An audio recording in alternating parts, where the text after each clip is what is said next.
Nestled in the barren California desert lies a place where all rules seem to vanish. A city with no laws, no rent, and everything is free.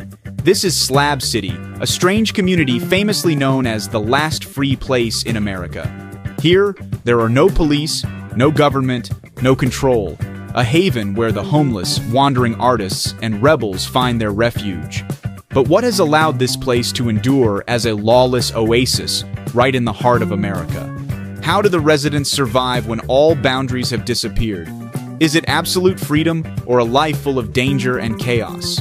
Stay tuned as we uncover the secrets of this wild and strangely liberating way of life in this lawless city. Slab City, America's last lawless town, deep within California's unforgiving desert, where daytime temperatures can scorch up to 50 degrees Celsius, 122 degrees Fahrenheit. Slab City serves as a refuge for those seeking to escape modern society. No electricity, no water, no sanitation system. Just people facing off against nature and themselves. Imagine stepping into a place where anything is possible. Homes are built from recycled materials, old cars, and whatever people can find. Walls are adorned with colorful graffiti, but hidden behind them are stories few dare to tell. There are no streetlights when night falls, only darkness and the mysterious sounds of the desert. This place was once a strategic military base. Let's turn back the clock to the 1940s, a time when the world was engulfed in the flames of World War II. Amid the harsh California desert, the U.S. government constructed Camp Dunlap, a critical artillery training base. Young soldiers gathered here, honing their skills in preparation for fierce battles across the ocean. But then the war ended, and Camp Dunlap gradually lost its strategic value. In 1956, the U.S. military decided to withdraw, dismantling every structure and taking everything they could. All that remained were bare concrete slabs, left quietly under the scorching desert sun as the last footprints of an era gone by. It seemed this place would become forgotten land, but fate had other plans.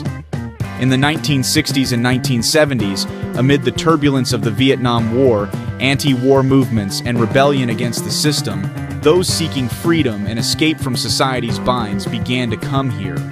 They set up tents, trailers, and built a community like no other. The old concrete slabs, the remnants of the military, became the foundation for Slab City, a place where official rules didn't exist. Gradually, Slab City transformed from a strict military base into an oasis for free spirits, where artists, drifters, veterans, and society's outcasts found common ground. They created a unique society with its own rules, challenging every norm and boundary. Yet this land is more than just a refuge. It's a mirror reflecting the hidden corners of American society. How could a military base, a symbol of power and order, become a lawless city where anything can happen? Join us as we delve deeper into the shocking and curious transformation of this place.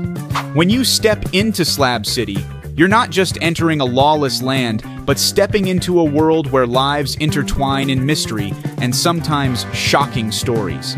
This isn't a place for the faint of heart. Every dusty corner, every makeshift home holds secrets waiting to be uncovered. Meet Lily, an artist who once exhibited in prestigious Los Angeles galleries. She shares, "I got tired of creating art that fits someone else's vision. Here, I paint what I want on whatever surface I can find." You might see her beside a vibrant wall, using paint from discarded cans, creating vivid artwork against the barren desert backdrop. Then there's Max, a sharp-eyed man covered in tattoos, who calls himself an anarchist. He says, "Society out there is full of lies and control. Here I live my way. No one can tell me otherwise." Max and his friends often gather at night around fires, discussing freedom and how they believe the world should work. Slab City is also a refuge for people like Sarah, a weary-looking middle-aged woman. She whispers, "I came here to escape my abusive husband. No one knows where I am, and I want to keep it that way." Stories like Sarah's are not uncommon. Souls seeking safety in anonymity. Then there's Tom, a veteran returned from the battlefield with scars you can't see. He shares, "When I came back, no one understood me. Here, no one asks difficult questions. We just live and let live." Tom finds solace in the desert's isolation, where the city's noise cannot reach him. Slab City is a place where hope and despair coexist. You might hear laughter ringing out from a camp where street performers rehearse for tonight's show. Yet just a few steps away, a man sits alone, his gaze empty, haunted by a past he can't escape. Some residents are willing to share their stories, but others warn you to be cautious. Not everyone here is friendly, says a woman who prefers to remain anonymous. Some people come here not for freedom, but to escape something. Always stay careful. The contrasts in Slab City are staggering. On one hand, it's a place of boundless creativity, where art thrives amidst the harsh desert. On the other, it's a place where the darkest sides of human nature can show clearly, unmasked by society's rules. Join us as we continue this journey to uncover the untold stories of daily life in this unique community. Daily life in Slab City is like stepping into a never-ending survival challenge, where absolute freedom comes at the cost of facing the harshest conditions. Without the safety nets of modern society, each day here is a battle between people, nature, and themselves. The extreme temperatures are relentless. Imagine standing in the vast desert where daytime temperatures can soar beyond 49 degrees Celsius, 120 degrees Fahrenheit. The heat feels searing, and the air is so dry that every breath becomes a challenge. There are no shade trees, no cool lakes, just the blazing sun and dusty sand. In these conditions, finding water is the top priority. But in Slab City, clean water is a precious commodity. Residents must haul water from nearby towns, sometimes traveling miles just to bring back a few liters for daily use. It's not only water scarcity they contend with. There's no electricity, no sanitation. Luxuries we take for granted are rare here. As night falls, darkness envelops everything. The only light comes from flickering candles or small solar-powered lights. Bathing and washing clothes are challenging due to limited water. Many people reuse or recycle water to save every precious drop. Yet perhaps more daunting than nature's severity is the absence of law and order. Without law enforcement, each person is responsible for their own safety. Theft, violence, and conflict can erupt at any moment. Linda, a local resident, shares, "At night, I often hear strange noises around my camp. I always keep a stick by my bed in case someone tries to break in." The lack of medical services is also a grave issue. In emergencies, there's no nearby hospital or clinic. John, an elderly man, recounts, "The last time I was bitten by a snake, I had to drive 50 kilometers to reach the hospital. Had I delayed, I might not have survived." So how do these residents cope with scorching heat, scarce resources, and the absence of law enforcement? Despite the countless hardships, Slab City residents have found ways to adapt and survive. They've built makeshift solar power systems, repurposing old panels to generate enough electricity for basic needs. Rainwater is collected and stored in homemade tanks, reducing reliance on outside water sources. Community support is crucial too. With no one else to rely on, they turn to each other. Mike, a mechanic, uses his skills to repair machinery for others. In return, he receives food or help when needed. We trade everything, from food and water to services. Money doesn't mean much here, he shares. In such a harsh environment, creativity is key to survival. Homes are built from recycled materials, scrap wood, metal, even plastic bottles. Sarah, an artist, transforms discarded objects into art and decorations, bringing life and color to the community. "We turn trash into treasure," she says with a smile. However, unrestrained freedom brings its own risks. The presence of drugs and social vices is an undeniable reality. Some people come here to escape the law, bringing complex problems with them. Alex, a former resident, warns, "You have to know what you're doing and who you're with. Not everyone here has good intentions." Daily life in Slab City is a testament to human resilience in the face of adversity. In an environment where freedom and survival are constantly at odds, residents have found ways not only to survive, but to thrive. Yet the question remains, is absolute freedom truly worth it when faced with such dangers and challenges? Or is it within these trials that people discover the true meaning of life? When people hear of a place with no police and no formal legal system, they might immediately picture a chaotic land where crime runs rampant and personal safety is constantly threatened. But is that truly the reality in Slab City? Let's delve into the darker side and myths surrounding this unique community. In a place without police presence, maintaining order and safety becomes the responsibility of each individual and the collective. But what happens when conflicts arise? James, a longtime resident of Slab City, shares, "Here, if someone crosses the line, we don't call the cops. We handle things ourselves." He recounts a case where someone was suspected of stealing. Instead of contacting authorities, the community gathered, confronted the suspect, and asked him to return the stolen items. If he didn't cooperate, he could be asked to leave Slab City. Though it lacks formal laws, Slab City is far from a place of complete disorder. The community has established unofficial rules to maintain harmony. Live and let live is a common principle respected by many. Mike, a veteran resident, explains, "We don't have police, but we have each other. If someone causes trouble, the community comes together to handle it. Everyone knows that if they don't respect others, they won't be welcome here." These unofficial rules include respecting others' space, refraining from encroaching on personal property, and helping each other when needed.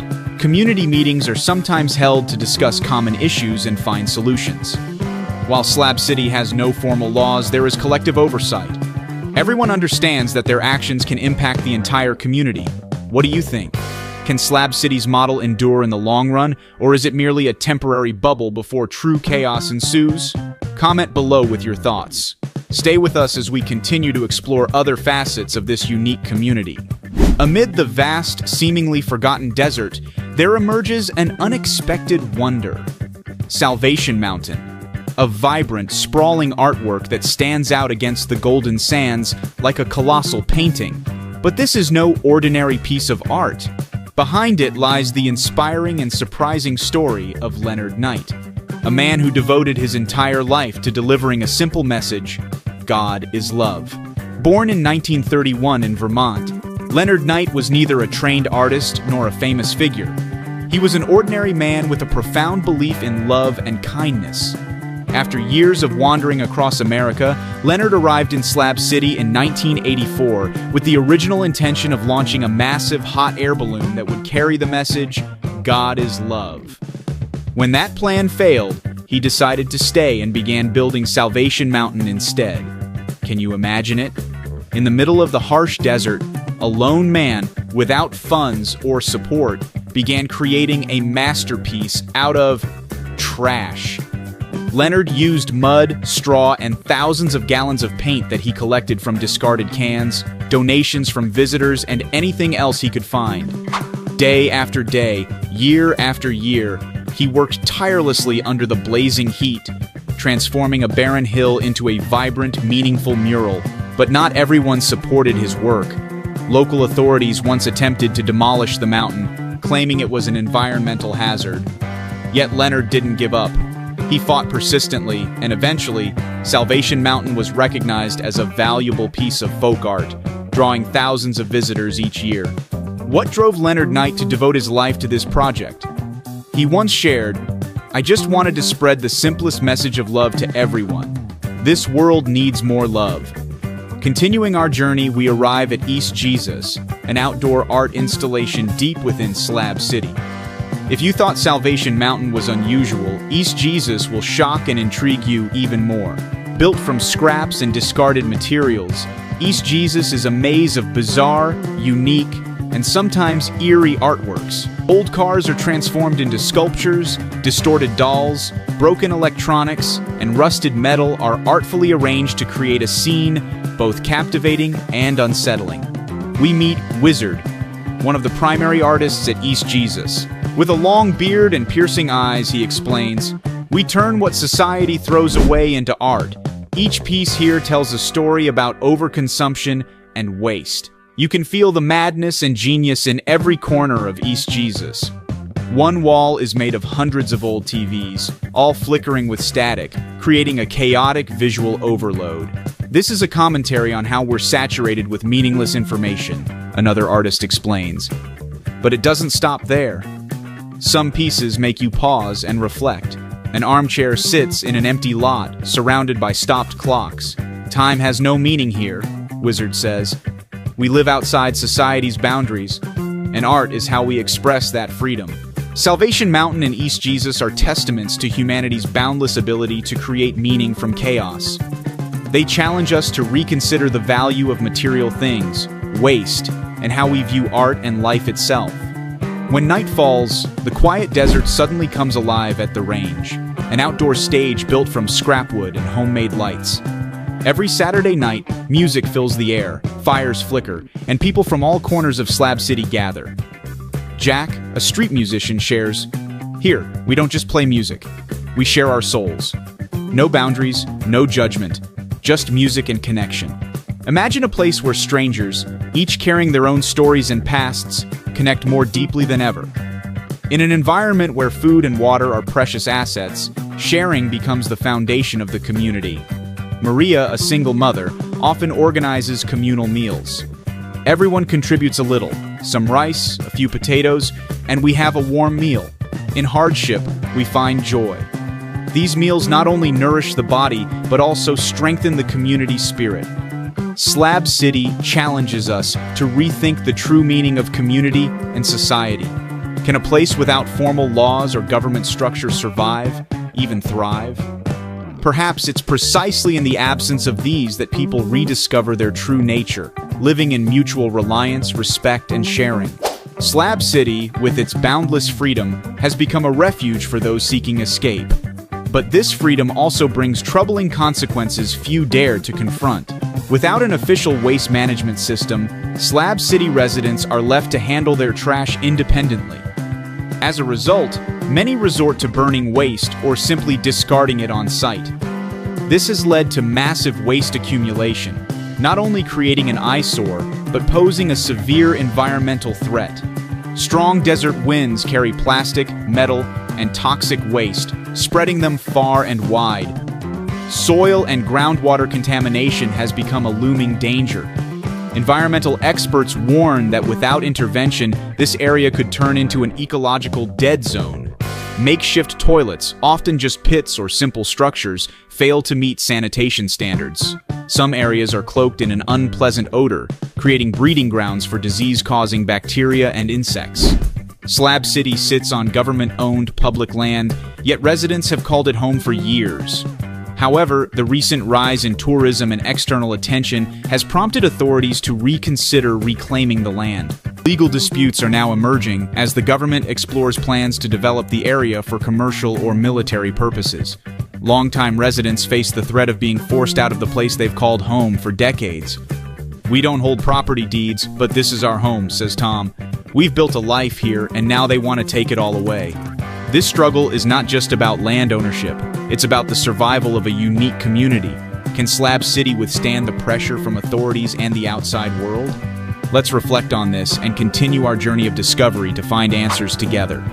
Slab City, a place where freedom is pushed to its absolute limits, where people experiment with life outside all frameworks of modern society.